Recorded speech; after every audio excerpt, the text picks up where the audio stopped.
This video is about my personal experience of walking the Camino de Santiago.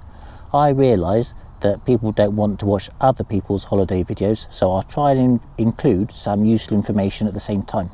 So, why did I walk the Camino? Well, I didn't really want to walk it, and I sort of ended up walking it by accident.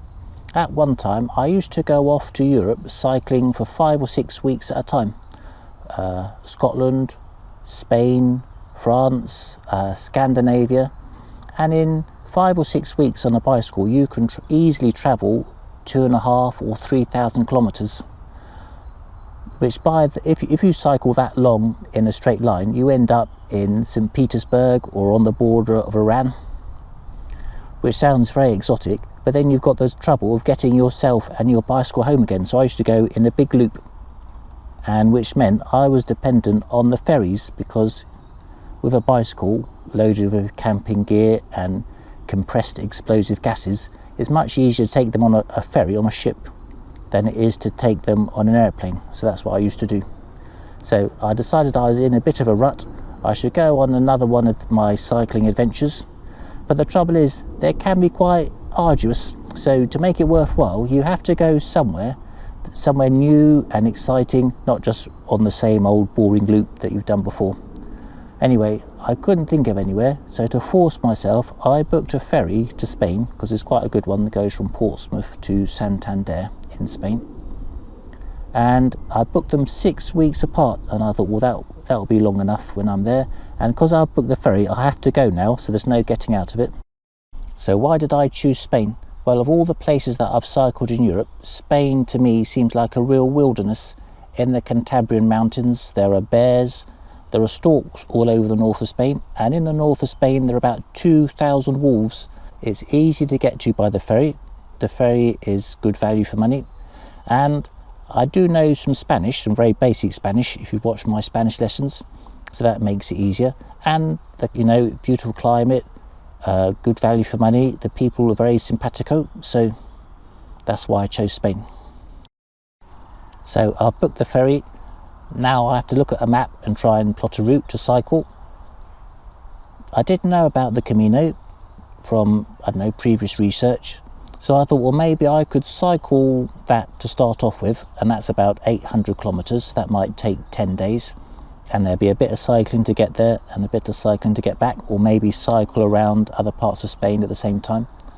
But looking at the route the Camino goes along, there aren't that many campsites, and I wasn't sure about if I stayed in an albergue, what I would do with the bike and all that sort of stuff. So in the end, I decided to walk the Camino. So it was just by luck I had those 6 weeks between the two ferries, which meant I could do it all. So this was going to be my adventure, not the cycling, but the walking part, and meeting other people in the albergues and along the route. When you go cycling, you very rarely see other people. You might be in a campsite on your own. So walking the Camino with other people, that was going to be real adventure. But for me, I'm not a religious person, so I was going to do the Camino because it's a cultural thing, a physical challenge, and spiritual. Well, I do have an open mind, and especially after I read John's guidebook, I know to be a good pilgrim you have to have an open mind to new experiences, so that's definitely what I had in mind as well to do. So far so good, but I wasn't really excited to be going to do the Camino, and it's 6 weeks long, so I felt I needed to be a bit more motivated. And the thing I decided to do to encourage myself was to start making videos on YouTube. And I recorded all my preparation, and also, for example, when I did video 9, when I did a test walk in Britain, that was just as much a test about videoing outdoors and how long the batteries would last and how it would look when I got home. So that was all to do, not only just the walking and the practicing, but also getting used to the cameras and the microphones, and all ready to go to Spain. I started making the videos at the end of April, and I set off on the Camino about the middle of September.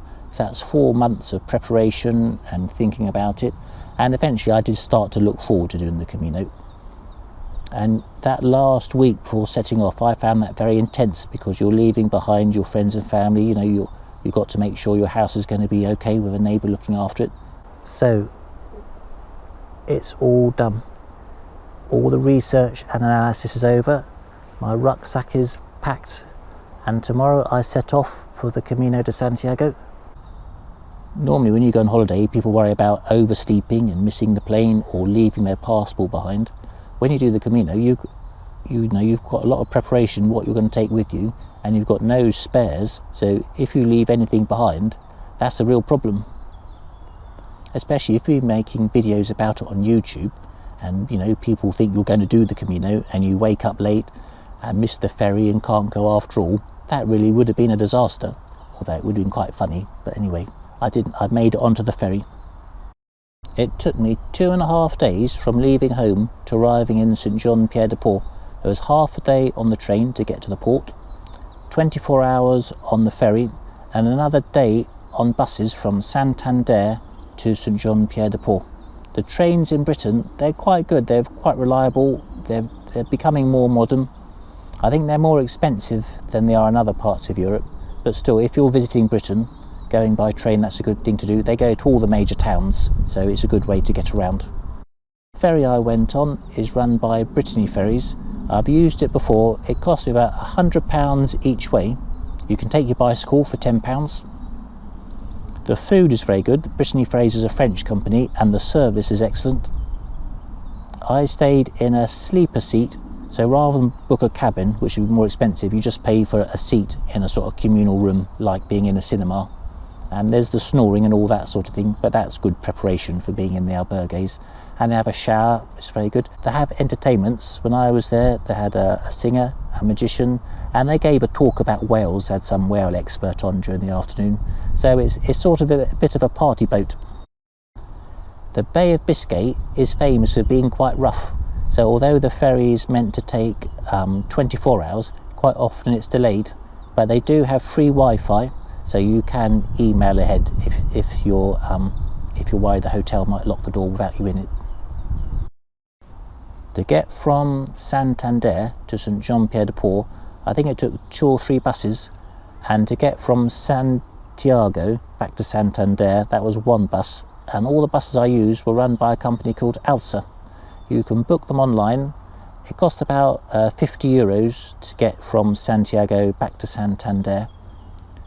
The buses are very good. They cruise along the motorway at a constant 100 kilometers an hour. Every major town in Spain has quite a good bus station with restaurants and shops and toilets and things like that. Only the major buses have toilets, so what they do is they stop every hour and a half. Everyone gets off at the bus station, goes to the toilet, gets back on again. The buses, some of the buses have Wi-Fi, and one of the buses I was on had actually a Wi-Fi terminal, so you could go online or you could play games and things like that. You can book online, and when you get on, you just show the ticket on your phone, and the bus drivers have a list of all the names of people who they're expecting to get on the bus. Spanish is the language that they use, so I wrote down all the stops along the way and the times, so I always knew where we were, and I knew when it was my turn to get off. On the bus from Santiago to Santander, it has quite a long stop halfway, maybe an hour or an hour and a half. You all get off the bus, then the bus drives away with your luggage still in the hold, and you wonder if you're going to see it again, but then it does come back. So if you're going from Santiago to Santander and you see your luggage disappear, it will come back.